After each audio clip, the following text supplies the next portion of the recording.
Marilah pertama-tama kita panjatkan puji syukur kehadirat Allah Subhanahu wa taala yang telah melimpahkan nikmat dan karunia-Nya kepada kita semua. Salawat serta salam mari kita curahkan kepada Nabi besar Muhammad SAW sehingga kita dapat berkumpul bersama dalam acara diseminasi tim pengembang kurikulum mata pelajaran seni budaya SMP Suprayon 09.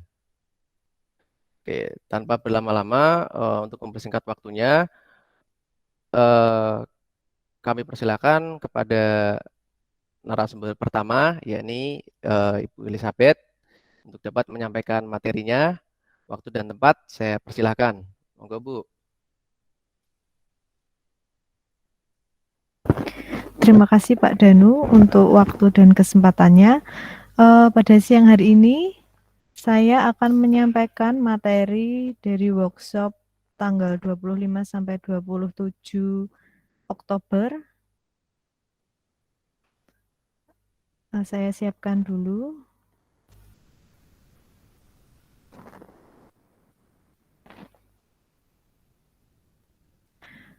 Materi yang pertama, pemanfaatan blended learning dan hybrid learning, workshop pengembang kurikulum. Apa itu blended learning dan hybrid learning? Blended learning menurut Stephen Mkhitaryan menyatukan praktek terbaik dari pengajaran tatap muka dan pengajaran jarak jauh dengan memanfaatkan teknologi agar siswa memiliki kontrol atas kecepatan dan pembelajaran. Menurut Graham CR, pembelajaran yang menggunakan teknologi berbasis web sehingga tercapai tujuan pembelajaran. Model pembelajaran ini mengkombinasikan berbagai teknologi berbasis web, teknologi e-learning dan multimedia, dan pembelajaran online serta face-to-face.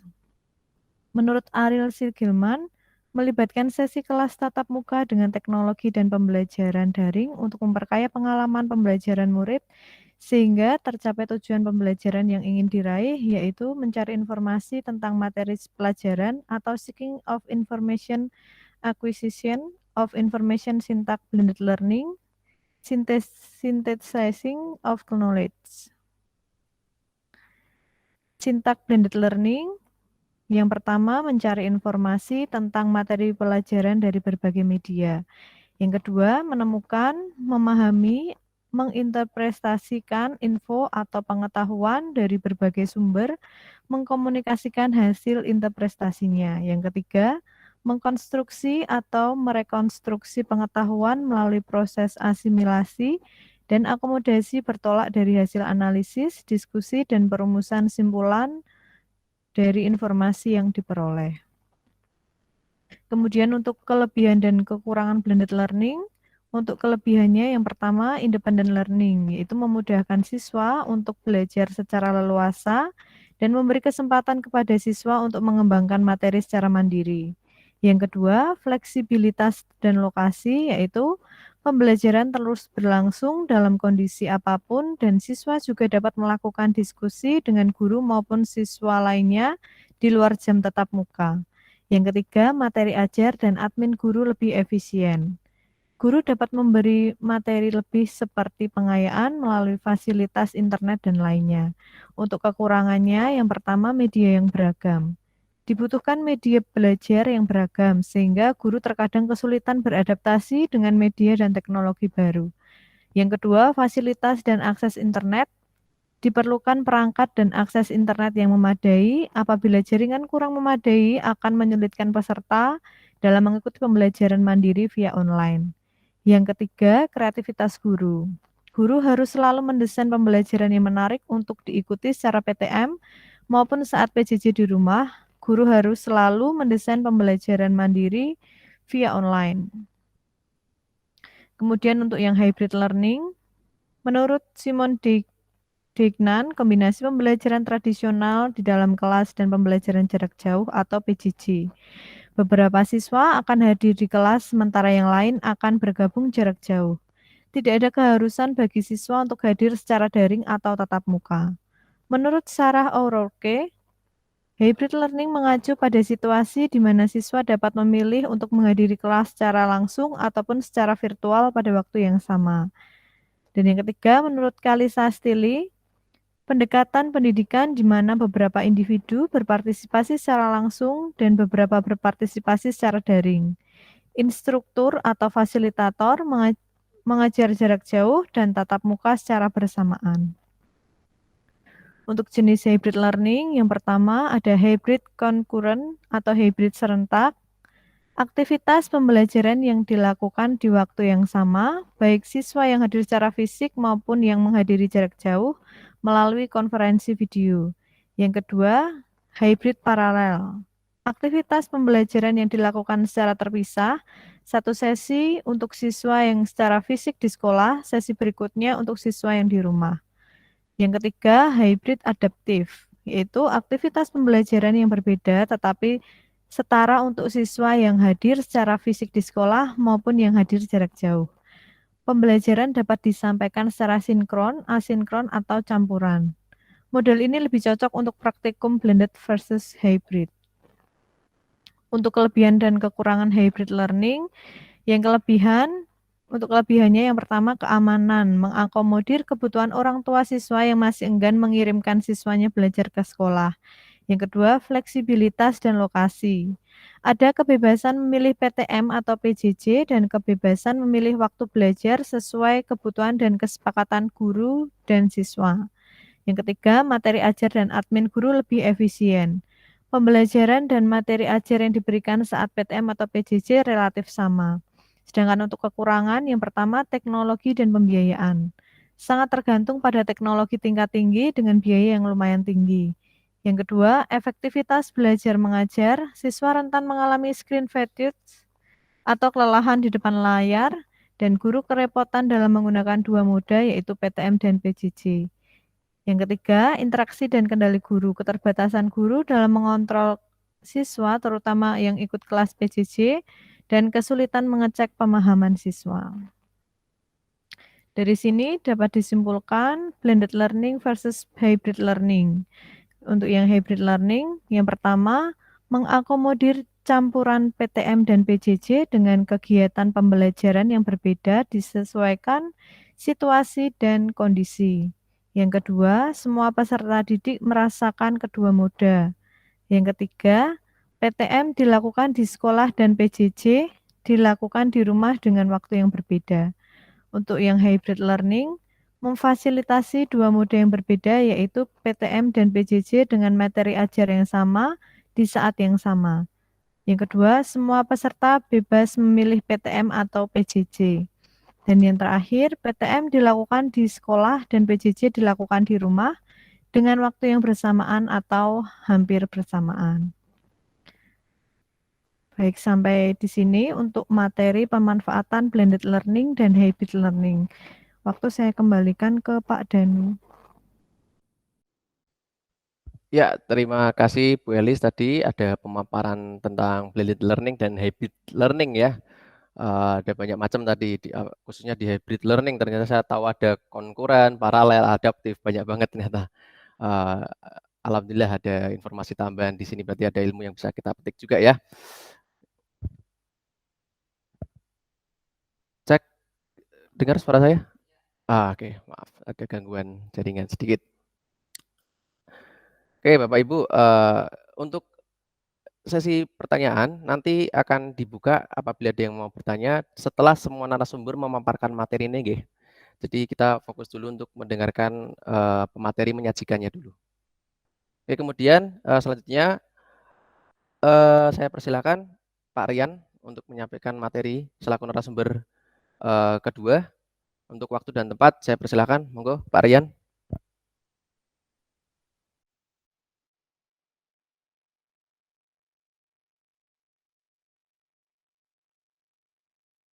Mic-nya dibuka dulu, Pak Rian.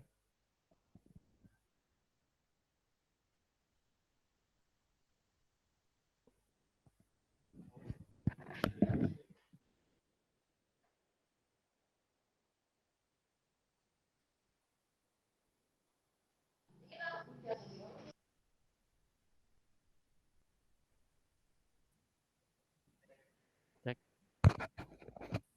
Tadi masuk mana Pak? Ini ya? Ini. Terus? Yang mana? Share.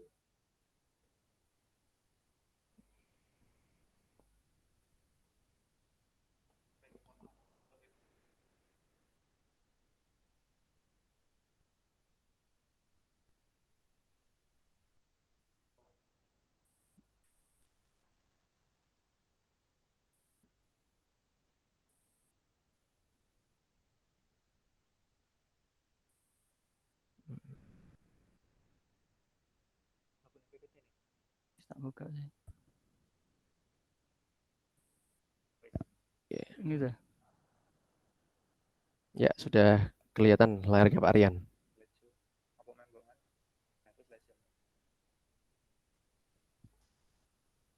Baik, terima kasih Pak Danu atas waktunya. Bismillahirrahmanirrahim. Assalamualaikum warahmatullahi wabarakatuh. Selamat siang semuanya. Perkenalkan, saya Rian Kusuma Hidayat, guru dari SMP 2 Filial 20, mengampu pelajaran seni budaya. Baik, pada siang hari ini saya akan mempresentasikan tentang kebijakan sekolah inklusi yang sudah saya ikuti pada acara workshop di Hotel Muria kemarin. Baik, kebijakan Dinas Pendidikan Kota Semarang tentang layanan pendidikan inklusi.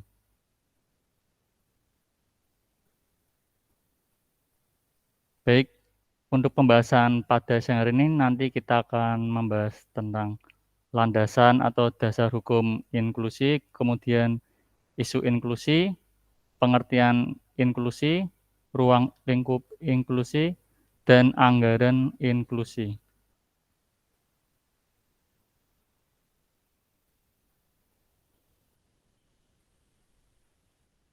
Baik, isu inklusi. Permasalahan-permasalahan pendidikan inklusi di Semarang. Yaitu yang pertama ada isu pemahaman pendidikan inklusi di Semarang itu masih kurang. Kemudian isu selanjutnya, sekolah-sekolah tidak mau menerima siswa berkebutuhan khusus dengan dalih tidak memiliki tenaga pendidik, fasilitas, sarana dan prasarana, dan sebagainya. Selanjutnya, isu tentang proses pembelajaran, misalnya guru masih belum bisa menerjemahkan kurikulum yang fleksibel dan menentukan tujuan sampai pada evaluasi. Selanjutnya, isu kondisi guru. Guru itu kebanyakan belum memahami pendidikan inklusi. Dan yang terakhir ada isu tentang lingkungan. Baik, pengertian inklusi sendiri, untuk pengertian pendidikan inklusi yaitu sistem penyelenggaraan pendidikan yang memberikan kesempatan kepada semua peserta didik yang memiliki kelainan dan potensi kecerdasan atau bakat istimewa untuk mengikuti pendidikan atau pembelajaran dalam satu lingkungan pendidikan secara bersama-sama dengan peserta didik pada umumnya. Sedangkan pengertian inklusi sendiri yaitu anak berkebutuhan khusus yang bersekolah di sekolah reguler. Satuan pendidikan inklusi, sekolah reguler yang menerima anak berkebutuhan khusus dan menyediakan sistem layanan pendidikan yang disesuaikan dengan kebutuhan anak tidak berkebutuhan khusus dan anak berkebutuhan khusus melalui adaptasi kurikulum, pembelajaran, penilaian, dan sarana prasarana.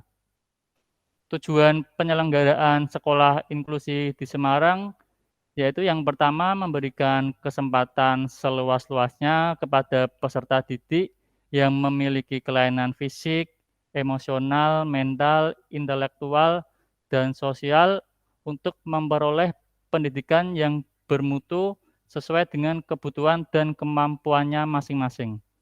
Kemudian yang kedua, mewujudkan penyelenggaraan pendidikan yang menghargai keanekaragaman dan tidak diskriminatif kepada semua peserta didik berkebutuhan khusus. Selanjutnya ada ruang lingkup inklusi. ruang lingkup inklusi, penyelenggara sekolah inklusi harus memiliki kurikulum, kemudian pembelajaran, penilaian, sarana, dan prasarana. Kriteria penyelenggaraan sekolah inklusi yang pertama, sekolah yang mempunyai anak berkebutuhan khusus. Yang pertama tunanetra, kemudian tunarungu wicara, kemudian tunagrahita, tunadaksa, tunalaras, kesulitan belajar, lamban belajar, autis, memiliki gangguan motorik, dan cerdas istimewa bakat. Baik, yang saya beri blok warna merah itu kesulitan belajar. Jadi kesulitan belajar itu termasuk kekurangan atau inklusi ya. Kesulitan belajar diakibatkan dengan gangguan berpikir dan hambatan fisik. Dan biasanya mempunyai rasa cemas, sulit membaca, sulit menulis, dan berhitung. Jadi kesulitan belajar termasuk inklusi. Selanjutnya, lamban belajar. Lamban belajar memiliki kelainan pada mentalnya, gangguan mental ringan, mungkin dialami sejak dalam kandungan, mungkin kekurangan vitamin atau ibu hamil kekurangan gizi atau menderita penyakit lainnya.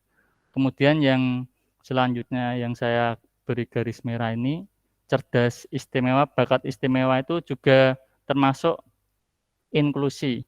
Karena cerdas istimewa bakat itu memiliki biasanya peserta didik memiliki kecerdasan di atas rata-rata, jadi kita harus memiliki strategi yang terarah sehingga potensi peserta didik dapat berkembang utuh dan optimal.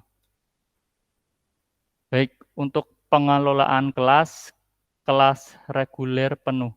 Di kelas reguler penuh, peserta didik berkebutuhan khusus belajar bersama-sama peserta didik reguler. Kurikulum standar nasional yang berlaku bagi peserta didik reguler juga berlaku bagi peserta didik berkebutuhan khusus. Kemudian kelas reguler dengan guru pembimbing khusus atau GPK. Di kelas reguler dengan guru pembimbing khusus, peserta didik berkebutuhan khusus belajar bersama-sama dengan peserta didik reguler berkebutuhan khusus, memperoleh layanan khusus dari guru khusus atau GPK. Baik untuk guru pembimbing khusus di sini yaitu guru yang mempunyai latar belakang pendidikan khusus atau pendidikan luar biasa yang ditugaskan di sekolah inklusif. Kemudian sebenarnya ada juga guru damping atau shadow teacher, yaitu guru yang bekerja secara langsung untuk mendampingi siswa berkebutuhan khusus dan memiliki pengetahuan serta keahlian di bidang anak berkebutuhan khusus yang bekerja sama dengan guru sekolah biasa. Kemudian apa itu pendidikan inklusi? Sekolah reguler menerima anak berkebutuhan khusus dan menyediakan sistem layanan pendidikan yang disesuaikan dengan kebutuhan anak melalui adaptasi kurikulum, pembelajaran, penilaian, dan sarana prasarana. Model kurikulum dan pembelajaran dalam pendidikan inklusif ada beberapa. Yang pertama duplikasi. Duplikasi yaitu kurikulum untuk anak berkebutuhan khusus disamakan dengan kurikulum umum atau biasa. Selanjutnya ada modifikasi. Kurikulum umum dirubah untuk disesuaikan dengan kebutuhan dan kemampuan siswa anak berkebutuhan khusus. Kemudian substitusi. Beberapa bagian dari kurikulum umum ditiadakan, tetapi dengan sesuatu yang kurang lebih setara. Dan yang terakhir ada omisi, beberapa bagian dari kurikulum umum ditiadakan sama sekali karena tidak memungkinkan bagi anak berkebutuhan khusus. Baik, untuk penyusunan RPP di sini kemungkinan pertama yaitu dibuat tersendiri untuk siswa ABK. Kemudian kemungkinan kedua RPP umum yang diberi catatan khusus untuk keperluan siswa anak berkebutuhan khusus. Untuk perumusan KKM sendiri dapat dilakukan dengan ketentuan sebagai berikut. Yang pertama ada materinya sama, tetapi KKM-nya sama juga. Kedua, materi sama, KKM-nya berbeda. Ketiga, materinya berbeda, KKM-nya sama. Keempat, materinya berbeda, KKM-nya berbeda. Baik, di sekolah inklusi Semarang ada beberapa yang harus dirubah untuk cara pandang. Yang pertama, jika sekolah reguler semua anak dianggap sama, tapi untuk sekolah inklusi, setiap anak itu merupakan pribadi yang unik dan harus diistimewakan. Kemudian aspek untuk penerimaan siswa, jika di sekolah reguler memilih siswa yang baik-baik saja, tetapi untuk sekolah inklusi, semua sekolah terbuka untuk anak-anak. Kemudian nomor 3 ada kurikulum. Sekolah reguler harus memiliki KTSP umum biasa, sedangkan sekolah inklusi KTSP-nya yang harus dimodifikasi. Kemudian untuk aspek pembelajaran, jika sekolah reguler tidak mempertimbangkan perbedaan individual, untuk sekolah inklusi mempertimbangkan perbedaan individual. Untuk penilaian standar akademiknya umum, untuk sekolah inklusi standarnya harus dimodifikasi. Kemudian rapot semuanya harus sama. Untuk sekolah inklusi dimungkinkan berdasarkan usia. Untuk kelulusan untuk sekolah reguler berdasarkan ujian nasional dan ujian sekolah. Untuk inklusi dimungkinkan adanya rapot khusus.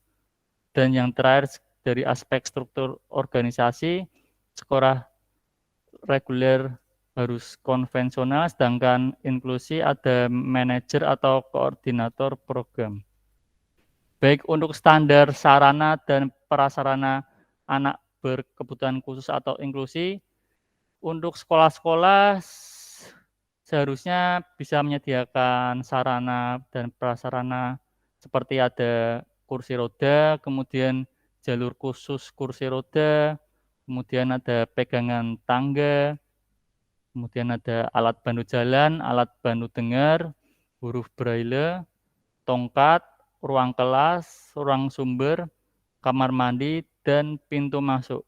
Baik untuk sekolah negeri di Semarang itu ada beberapa yang sudah melakukan sarana dan prasarana inklusi, salah satunya di SMP 12 dan SMP 5. Di sana sudah tersedia sarana dan prasarana untuk anak berkebutuhan khusus. Baik untuk indikator keberhasilan, yang pertama ada kelembagaan, kemudian kurikulum, pembelajaran, dan evaluasi. Untuk ketiga, ketenagaan. Yang keempat, kesiswaan. Yang kelima, sarana dan prasarana. Dan 6, pembiayaan. Baik, pihak-pihak yang terkait untuk melaksanakan pendidikan inklusi yaitu yang pertama ada Dinas Pendidikan, kemudian yang kedua ada psikolog, kemudian ada HIMSI, kemudian dari mahasiswa UNES, UNIKA, UIN, USM, Unisula, kemudian unsur kesehatan, orang tua siswa, komite atau masyarakat. Baik, demikian pemaparan tentang pendidikan sekolah inklusi yang sudah saya paparkan. Jika ada salah kata, mohon dimaafkan. Baik, saya kembalikan ke Pak Danu. Terima kasih.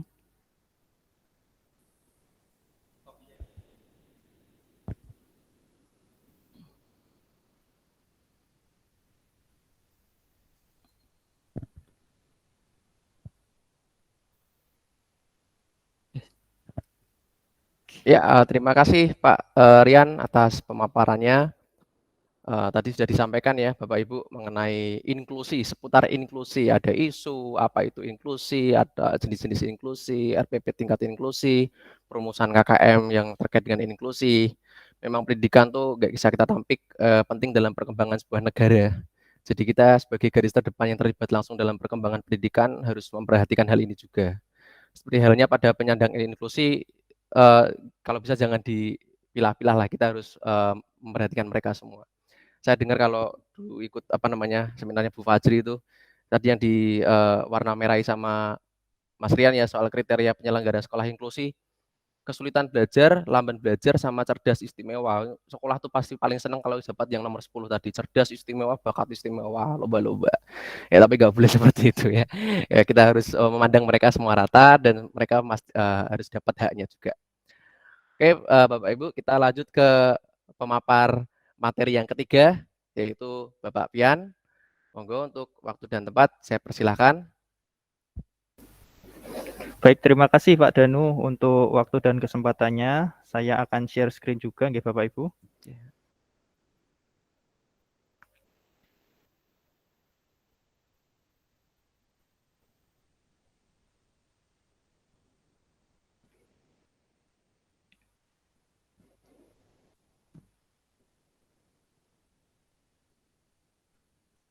Ya, sampun masuk. Sebelum saya masuk ke dalam materi pembahasan, saya ingin disclaimer dahulu bahwa kita yang diutus ke Hotel Muria kemarin itu ada kebetulan saya, Pak Rian dan Bu Elizabeth.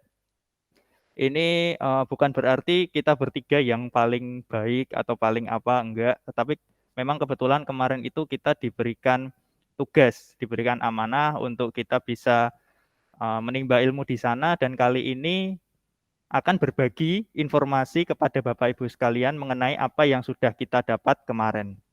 Jadi materi-materi yang dari kita ini bukan kita sendiri yang membuat, tetapi kita hanya meneruskan dari apa yang sudah kita dapatkan kemarin. Nah, sehingga diseminasi ini sifatnya sosialisasi saja Bapak Ibu.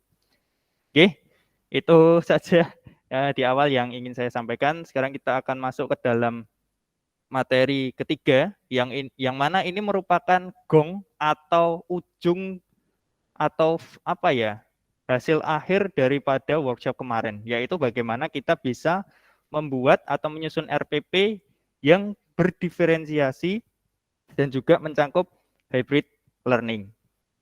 Nah, workshop kemarin itu terjadi karena ada fenomena yang sedang kita hadapi berkaitan dengan pandemi COVID yang sekarang sudah semakin membaik dan pembelajaran berlangsung secara bergiliran ya. Mungkin ada yang ganjil genap atau ada yang satu kelas dibagi dua, tekniknya macam-macam. Tetapi pada intinya ada anak-anak yang belajar di rumah dan ada anak-anak yang mengikuti pembelajaran di sekolah. Sehingga dari hal itu kemudian juga ada fenomena lain berkaitan dengan pendidikan inklusi yang tadi sudah disampaikan oleh Pak Rian, di mana semua sekolah di Kota Semarang saat ini diharapkan untuk menerima anak-anak berkebutuhan khusus.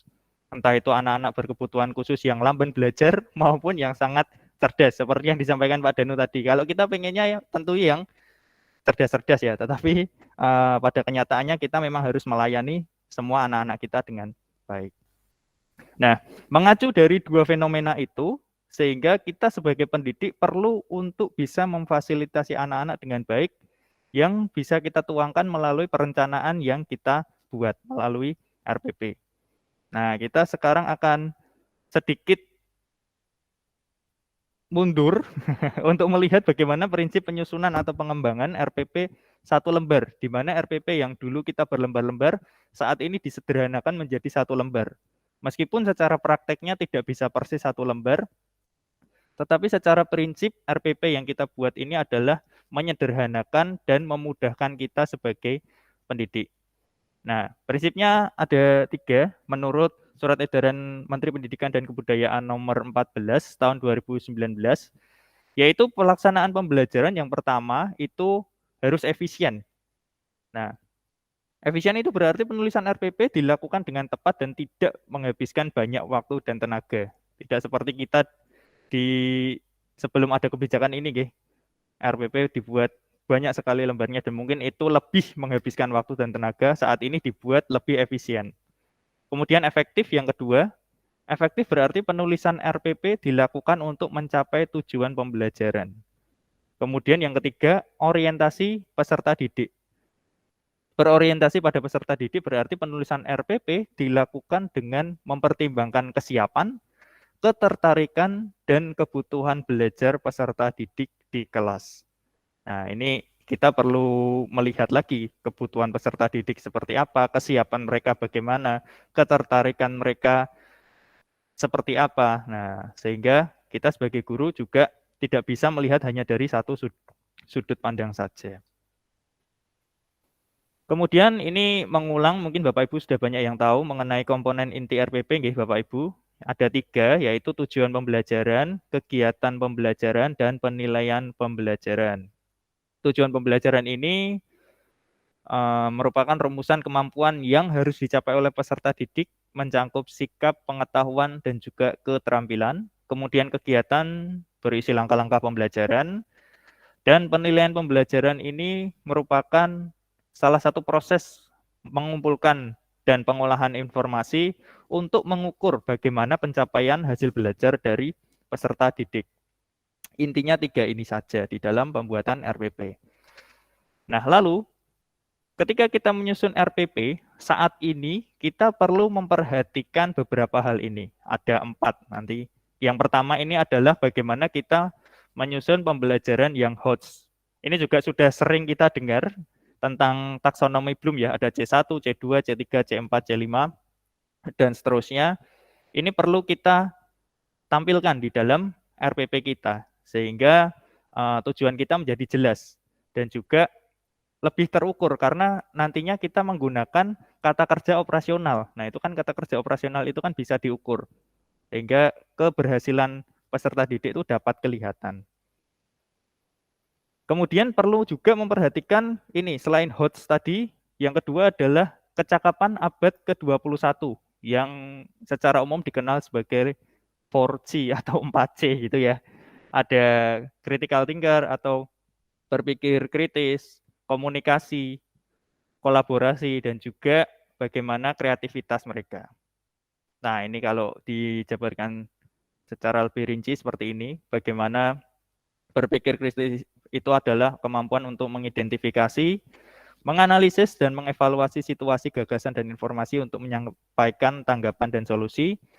Kreativitas, ya bagaimana anak-anak itu terbiasa untuk melakukan hal-hal yang kreatif sebagai bekal mereka nantinya untuk menghadapi dunia kerja, dunia bermasyarakat, dan lain sebagainya. Kemampuan berkomunikasi juga ini penting, dan juga kemampuan kolaborasi, kemampuan di dalam bekerja tim untuk mencapai tujuan bersama, termasuk kemampuan untuk mencegah dan mengelola konflik. Nah, ini harapannya dengan adanya kecakapan abad ke-21 ini, peserta didik kita nantinya ketika lulus sudah terbiasa dengan hal-hal ini dan siap untuk bisa hidup di masyarakat. Itu yang kedua. Kemudian yang ketiga, ini adalah tentang profil pelajar Pancasila. Karena ideologi kita adalah ideologi Pancasila, maka kita perlu juga mendidik anak-anak kita berdasarkan dengan profil pelajar Pancasila. Nah, ini di atas bisa kita perhatikan ada statement, SDM yang unggul merupakan pelajar sepanjang hayat yang memiliki kompetensi global dan berperilaku sesuai dengan nilai-nilai Pancasila. Dasarnya kita ambil dari Permendikbud nomor 22 tahun 2020 tentang rencana strategis Kemdikbud. Ini artinya bahwa profil pelajar Pancasila ini merupakan salah satu strategi yang diambil oleh Kemdikbud bagaimana membekali anak-anak untuk bisa memiliki nilai-nilai Pancasila di dalam dirinya, sehingga 100 tahun Indonesia Merdeka tahun 2045 nanti akan tercipta SDM-SDM yang unggul berdasarkan dengan Pancasila.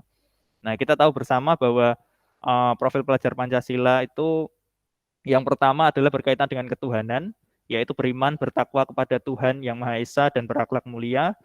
Kemudian menampilkan profil pelajar yang mandiri, bernalar kritis, berkebinekaan global, bergotong royong, dan juga kreatif.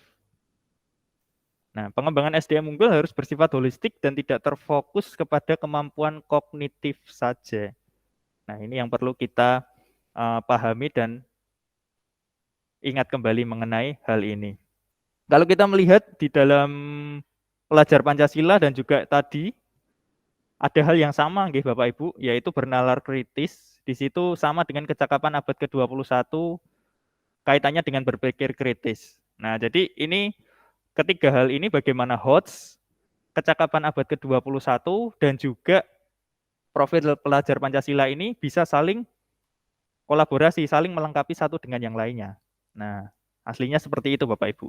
Lalu selain tiga hal ini kita juga perlu mengasah yang namanya kemampuan literasi dan numerasi dari anak-anak. Ini perlu adanya pembiasaan sehingga di dalam kita melakukan kegiatan pembelajaran perlu disiapkan anak-anak diajak berliterasi supaya mereka bisa memahami sebuah informasi dengan baik, tidak mudah termakan hoaks, dan mereka juga bisa mengolah informasi itu secara baik juga. Bisa mencari sumber-sumber yang relevan, tidak gampang percaya terhadap berita-berita yang disebarkan melalui WhatsApp atau media yang lainnya.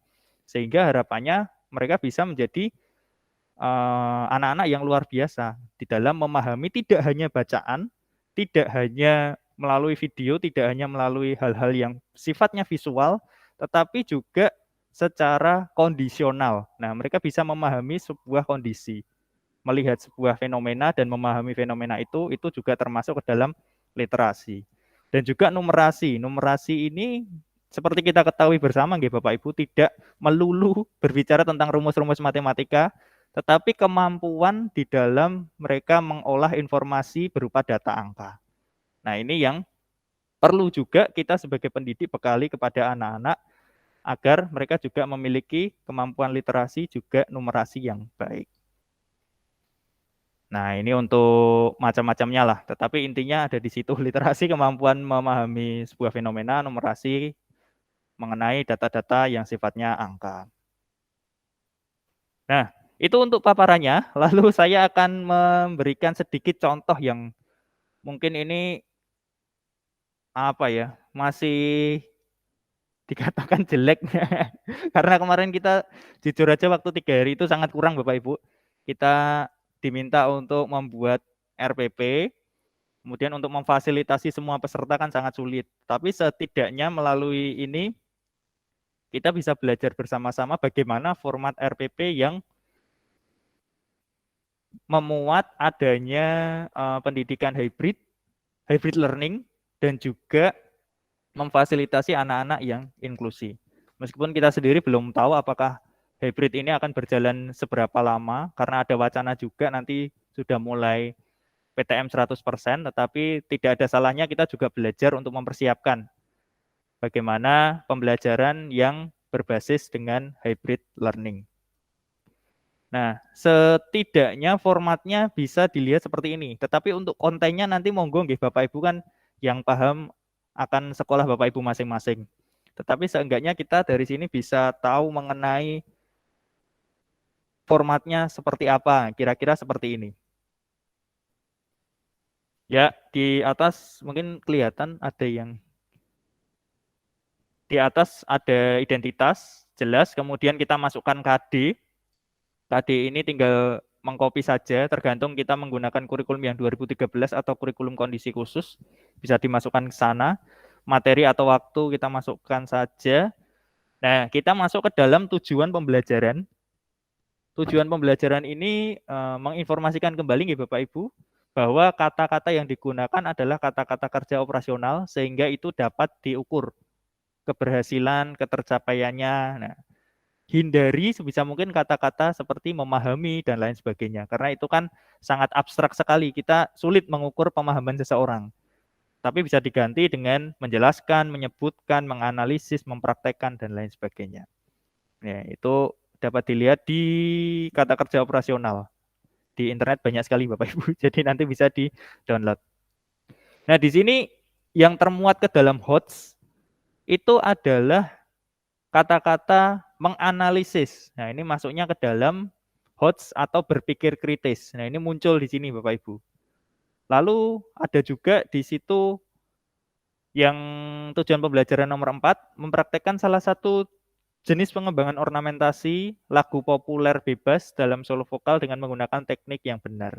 Nah, di situ lagu populer bebas bagi saya ini menunjukkan adanya kreativitas karena nanti anak-anak akan memilih sesuai dengan minat yang mereka gemari tentang musik-musik populer.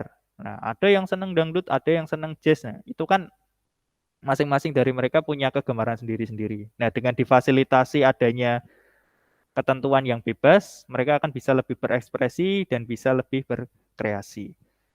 RPP saya ini RPP Seni Musik Bapak Ibu, kelas 9 semester ganjil, KD 3.1 dan 4.1 nggih. Nah, kita lanjut. Untuk anak-anak berkebutuhan khusus, saya beri garis merah di sini. Saya zoom lagi aja, mungkin ada yang belum kelihatan. Nah, yang berkebutuhan khusus saya beri garis merah di sini untuk menunjukkan bahwa ini ditujukan kepada anak-anak berkebutuhan khusus. Tadi ketika dipaparkan oleh Pak Rian ya, saya menyederhanakan tujuan pembelajaran ini dari 4 untuk anak berkebutuhan khusus cukup 3 saja. Jadi mengapa 3? Karena ini simulasi bahwa anak berkebutuhan khusus yang ada di sekolah adalah dalam kasus lamban belajar. Nah, mungkin beda nanti dengan anak yang sangat cerdas ya, itu mungkin bisa ditambah malahan tujuannya. Disesuaikan gitu Bapak Ibu. Ini simulasinya adalah untuk anak yang lamban belajar. Sehingga untuk anak reguler ada 4, kemudian untuk anak yang berkebutuhan khusus cukup 3 saja. Nah, ini saya teruskan saja biar nggak terlalu lama. Model PBL, metodenya diskusi, demonstrasi, ceramah. Nah, lalu untuk menampilkan bagaimana hybrid learning-nya, itu di sini. Jadi ada 2 kolom yang menunjukkan pembelajaran online dan pembelajaran tatap muka. Anak-anak yang online tahapan-tahapan belajarnya ada di kolom sebelah kiri panjenengan, yang pembelajaran tatap muka ada di sebelah kanan panjenengan. Nah, ini tentunya beda. Bagaimana yang anak-anak di rumah melalui Google Meet mungkin. Kemudian anak-anak yang di sekolah mengikuti di kelas, kita mempersiapkan laptop dan LCD. Nah, saya rasa ini sudah kita laksanakan bersama-sama nggih.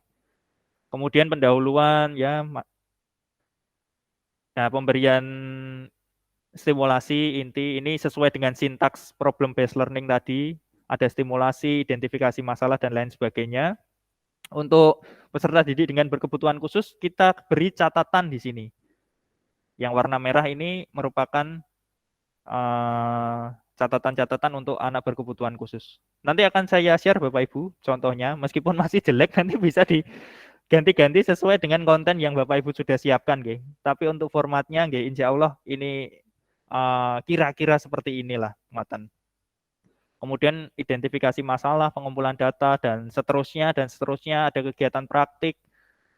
Nah, ini kalau anak-anak yang reguler menyanyikan lagu Laskar Pelangi dengan ornamentasi, kalau anak-anak yang berkebutuhan khusus karena kesulitan ya nyanyi tanpa ornamentasi lah. Yang penting mereka ikut nyanyi, ikut berekspresi, seperti itu sudah cukup. Lalu penutup dan penilaian selesai. Untuk lampirannya mungkin sama seperti yang sudah kita semua laksanakan ya. Untuk penilaian diri ada penilaian diri. Nah, ini penilaian PDBK sama dengan kelas reguler untuk penilaian dirinya. Penilaian pengetahuan tujuan juga saya kurangi. Tadi ada 3 untuk anak-anak yang reguler. Anak-anak berkebutuhan khusus cukup 2 saja. Nah, ini bentuk soalnya dan seterusnya. Keterampilan juga anak-anak berkebutuhan khusus di sini saya tulis cukup mempraktikkan solo vokal dengan sikap yang baik saja. Karena mungkin mereka ada yang buta nada dan lain sebagainya, kita kan belum tahu. Tapi untuk mengantisipasi kemungkinan tersebut, saya coba membuat standar anak-anak yang penting bisa bernyanyi dengan sikap yang baik. Nanti kita akan bantu, kita fasilitasi supaya mereka bisa menyanyi dengan baik. Nah, seperti itu Bapak Ibu. Oh iya, ini yang terakhir.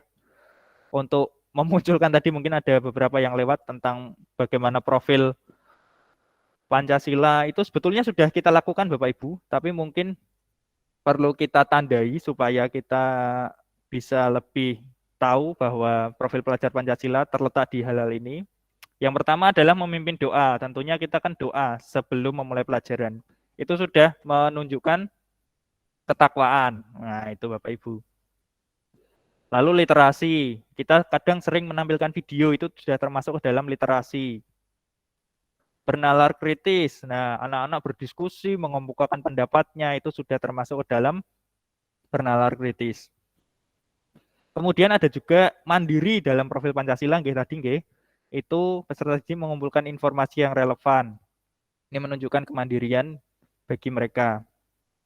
Komunikasi ketika peserta didik mempresentasikan hasil pekerjaannya.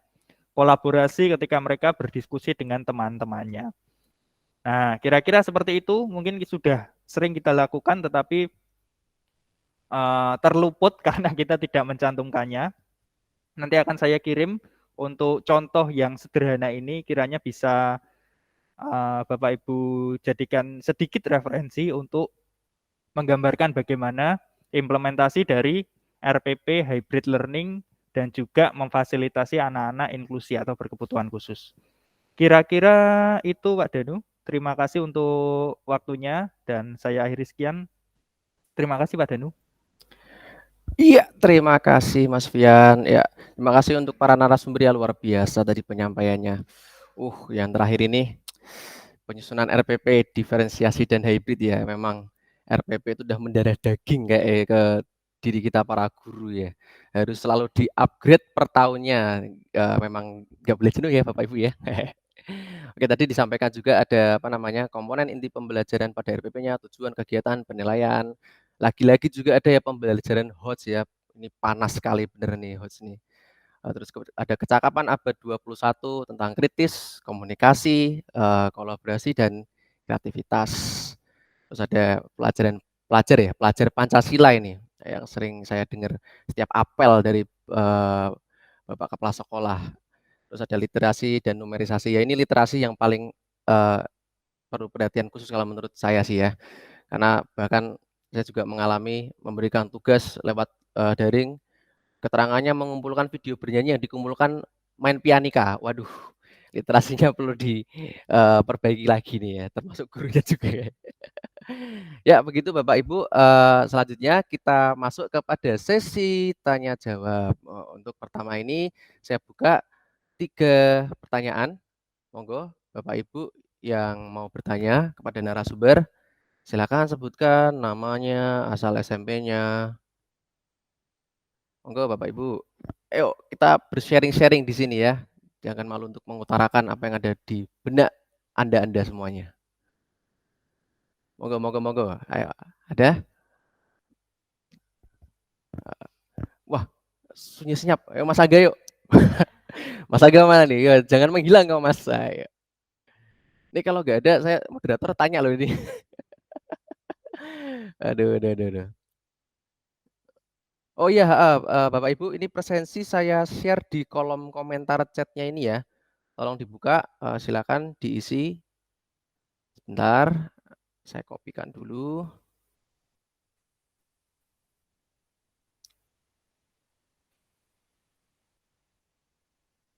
Ya, monggo Bapak Ibu sudah saya share di situ sembari mengisi ya.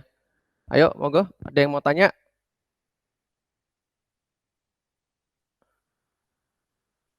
Monggo, Bu Kartini, ada yang mau disampaikan ke narasumber?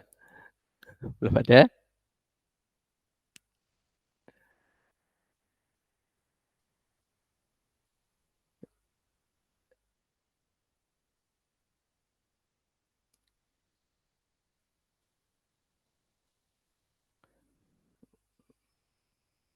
Ya, sambil mengisi. Ini langsung sibuk mengisi semuanya. Malah saya belum ngisi. Tapi nggak apa-apa, narasumber punya itu ya, punya linknya, jadi bisa minta. Ya kalau nggak, ini saya boleh tanya ya? Nggak apa-apa ini? Monggo Marian, untuk meramaikan. Monggo.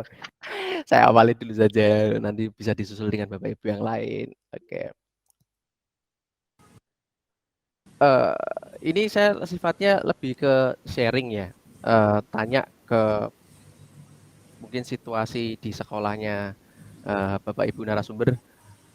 tadi sebelum mulai meeting kan saya tanya ya, kegiatan pembelajaran di Iya, no, aku sekolahnya itu berapa menit lamanya? Oh, ada yang tanya, Pak Danar ya? Ya, Oh, oke, Pak Danar, halo Pak Danar. selamat siang Mas. Siang, Saya Bapak dari SMP Bonifacio. Bonifacio. Oke, nggih. Saya itu mengajar gajulan seni budaya kelas 9. Saya dikasih contoh apa itu RPP blended learning-nya itu kayak apa gitu loh. Oke, Pak. Akan saya kirim di grup nggih, Pak, untuk contohnya. Itu bukan contoh yang baik, Pak, karena kemarin terus terang aja belum sempat dibahas itu. Tetapi untuk formatnya dari teman-teman yang presentasi itu kira-kira mirip-mirip seperti itu. Oke, ya Jadi ya. bisa diajukan acuan. Nggih. Oke, terima Sampun kasih. lebet grup nggih, Pak nggih. Pak Danar sampun lebet grup nggih. Sudah belum ya? Yang Grup Suprayon. Suprayon sudah. sampun nggih. Sampun ya? Oh ya, ini Oke. saya kirim aja nggih. OTW kirim, Pak. Oke. Terima kasih ya, Pak. Nggih, sami-sami Bapak nggih. Ya, tadi ada dari Pak Danar ya, RPP, jangan lupa ya Mas Fian ya, RPP. Ini apa namanya, selalu yang ditakuti Bapak Ibu guru saat membuat nih, apalagi kalau pas pengumpulan berkas ya, pengumpulan berkas tahunan. Waduh, RPP nyari sana sini, ini sampel contohnya mana. Padahal ya sebenarnya apa namanya, kalau jujur-jujuran ya kayak dicek juga enggak. Tapi ya lebih bagus kalau kita punya yang terupdate ya. Oke, tadi dari ada Bapak Danar, berikutnya apakah ada lagi? Oh, Pak Danar belum masuk. Oke. Belum ada di grup ya? Oke, Pak Danar mungkin bisa menuliskan nomor WhatsApp-nya di kolom chat. Oke. Ya, kayak gitu ya. Menunggu pertanyaan selanjutnya, saya tadi melanjutkan dari saya ya, Mas Fian, Pak Aryan, dan Bu Elis. Nggih, Ketika monggo. saya tanya soal apa namanya, situasi di sekolahnya masing-masing, dengan 40 menit itu, mampukah pembelajaran blended learning dilaksanakan secara realnya di lapangan? Ngoten, monggo mungkin perwakilan atau mungkin dari setiap masing-masing narasumber bisa apa namanya, memaparkan pendapatnya. Setelah dari ini ya, setelah dari mendapatkan ilmu dari Hotel Murray ya, ini bener nggak kita bisa menerapkan blended learning di kelas? Menurut saya kalau saya di SMP 6 30 menit Bapak Ibu. Saya nyiapkan laptop itu udah 15 menit, belum kalau ada gangguan sinyal, apalagi kalau ada halangan yang masuk di daringnya tuh cuma satu anak, aduh. Ya ini karena berhubung ternyata ada pembahasan tentang blended learning yang saya pikir-pikirkan selalu ini bisa kita sharingkan di sini. Monggo Mas Rian, Pak Fian atau Bu Elis, situasinya di sekolah masing-masing jawab dulu. Iya Pak Danu, mungkin saya Oke ya. duluan ya. Iya, monggo Bu Elis. Iya. Kalau saya di SMP 38 itu untuk pembelajaran pasti tidak sepenuhnya 100% lancar. Sesuai dengan ekspektasi itu tidak 100% sama.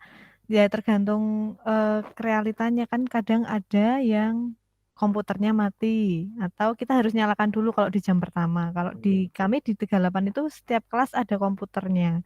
Jadi untuk yang jam pertama harus nyalakan dulu. Terus nanti LCD-nya juga masang itu kan butuh waktu juga. Kalau di 38 itu ada 40 menit. Ya mungkin 10 menitnya untuk persiapan itu. Tapi kadang di tengah-tengah pernah lampunya mati. Nah, itu kan harus mengulang lagi dari awal. Anak-anak yang sudah gabung tidak semuanya gabung, harusnya kan 16. Kalau di tempat kami 16 siswa, tapi kadang hanya ada 2, 3, paling banyak itu 10 mungkin. Jadi mungkin karena keterbatasan siswa juga, ada di sekolah saya itu, yang di sekolah kami yang di 38 ada siswa yang memang tidak punya HP, kemudian kami memberikan solusi siswa tersebut datang setiap hari di kelas. Di sekolahan PTM itu hanya ada 1 siswa, yang itu juga sudah melalui persetujuan dari sekolahan dan orang tua juga, seperti itu Pak Danu. Oke, itu yang dari 38 nggih, Iya. Bisa dipahami, ya. Ada informasi tambahan ya, berarti ini tadi yang saya petik dari sekolahnya 38 tuh setiap kelasnya ada komputernya, berarti untuk persiapan juga lebih efisien, Bapak Ibu guru masuk sudah disediakan ya, tidak perlu Iya, bawa laptop sendiri-sendiri gitu. iya, Oke, ada di ya. kelas. Ya, bisa itu. Bisa menjadi apa namanya, masukan. Mungkin kalau dari Pak Fian atau Pak Rian, apakah sama seperti Bu Elis? Iya, nuwun sewu mic-nya. Ya, udah. Eh, Baik, untuk di SMP 20 filial, kemungkinan di sini ada yang belum tahu ya, tempat daerah SMP filial 20 itu di mana. Jadi SMP 20 filial itu kepala sekolahnya gabung dengan SMP 20, cuma dia seperti anak-anaknya, indukannya gitu. Itu di daerah Karangroto. Kalau dari Walter Mangun City lurus saja arah ke Genuk, nanti ada lampu merah pertama belok ke kanan. Pokoknya daerah melusuk-melusuk masuk perkampungan. Jadi kebanyakan guru-guru di Semarang belum tahu di mana itu SMP 20 filial. Baik, untuk sarana dan prasarannya sendiri, untuk per kelasnya itu jujur di filial tidak ada komputernya, hanya ada LCD-nya saja. Jadi untuk blended learning itu agak kesusahan ya. Cuma saya pernah sekali 2 kali mencoba blended learning. Untuk anak-anaknya itu juga agak susah. Kemungkinan dia nggak punya HP, kemudian kuota juga tidak ada, jadi hanya 1-2 anak saja yang ikut, selebihnya tidak ikut. Baik, cuma itu saja yang bisa saya sampaikan. Ya berarti di sini lebih ke ini ya, apa namanya, kendalanya ya, Ya, kayak kuota. Memang sih kuota itu yang, agak menjadi permasalahan karena saya ikut, Zoom, daring, maupun Google Meet itu saya pernah lihat kontrol KB di handphone lumayan besar, seperti kayak streaming video. Jadi kalau nggak pakai WiFi kayaknya keberatan di siswanya sepertinya. Nah, kalau untuk Mas Fian sendiri?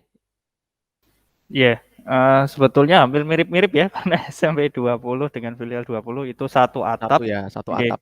Tapi memang, agak ada jarak kita lokasinya nggih. Tetapi, pada prinsipnya sama. Tentunya kita sebagai guru kan berupaya semaksimal mungkin bagaimana memfasilitasi anak-anak itu supaya bisa belajar. Nah, memang kadang ditemukan kendala-kendala yang sudah umum seperti kuota tadi, ada satu HP yang dipakai barengan yo KKE, yo orang tuanya karena satu keluarganya punya satu HP. Nah, itu wah, kalau seperti ini kan ketika kita setiap hari harus menggunakan apa ya? Sinkronus yang apa? Bareng-bareng tatap muka gitu pakai Google Meet, agak kerepotan nih. Pada akhirnya kita mengambil kebijakan kadang kita pakai sinkronus, pakai Google Meet, tapi lebih banyak kita menggunakan asinkronus. Jadi memasukkan materi ke dalam YouTube. Kemudian nanti supaya anak-anak bisa mengakses. Dan yang belajar di sekolah ya ngikuti di sekolah gitu. Yang di rumah tetap difasilitasi tapi dengan YouTube, dengan media-media yang lain mungkin. Kalau di tempat saya sih kayak gitu. Secara umum tapi masalahnya sama. HP-nya buat barengan, kuotanya boros, terutama untuk anak-anak sing pakai data, bener Pak Danu. Itu nguras banget ternyata luar biasa. Sehingga kami mensiasatinya seperti itu. Tidak selalu tiap pertemuan kita pakai Google Meet, tapi diseling juga pakai YouTube. Nah, untuk tempat kami 40 menit sih sama dengan Bu Elizabeth ya berarti ya? Iya. 1 jamnya 40 menit. Jadi kalau misalnya perlu persiapan itu ya makan waktu juga. Paling berapa menit yang untuk penyampaian materinya itu. Oke, itu Pak Danu untuk sedikit sharingnya di SMP 20. Oke, terima kasih Bapak Ibu narasumber. Ya, jadi secara kolektif memang ini kondisional sekali ya. Jadi setiap kelas bisa beda-beda juga, terutama untuk apa namanya, ketersediaan alat tadi. Ya itu, dari saya, mungkin ada Bapak Ibu yang mau bertanya lagi? Tadi saya lihat sepertinya ada Bu Dian mau bertanya mungkin nampak di layar. Jangan malu Bu Dian. Kalau ada yang menjadi kekusaran, kegelisahan, pertanyaan, tanda tanya dalam tidur bisa disampaikan di sini apa. Oke. Ya kalau gitu kalau memang tidak ada lagi yang disampaikan, nggak ada lagi yang mau ditanyakan juga ke narasumber, mungkin saya selaku moderator bisa mengakhiri sampai di sini dulu. Nanti untuk pematerinya bisa di-share semuanya ya, Bu Elis, Pak Rian, dan Pak Fian. Kalau gitu tanpa berlama-lama, saya hanya berpesan Bapak Ibu jangan patah semangat untuk selalu mengembangkan kemampuan dalam mengelola pembelajaran di kelas. Karena memang kita sebagai guru harus mengikuti arus perkembangan zaman dulu juga, apalagi dengan majunya di era digitalisasi ya, apalagi penggunaan seperti media-media Google, Zoom, itu kita jangan sampai asing lah, jangan sampai kalah dengan anak. Dan bahkan kalau bisa kita yang membantu anaknya untuk bisa ikut lebih berkembang lagi. Oke, sekian Bapak Ibu semuanya. Kurang lebihnya mohon maaf jika ada salah-salah kata dalam saya berucap, karena sesungguhnya kesempurnaan hanya milik Allah Subhanahu wa taala. Akhir kata, wabillahi taufik hidayah. Assalamualaikum warahmatullahi wabarakatuh.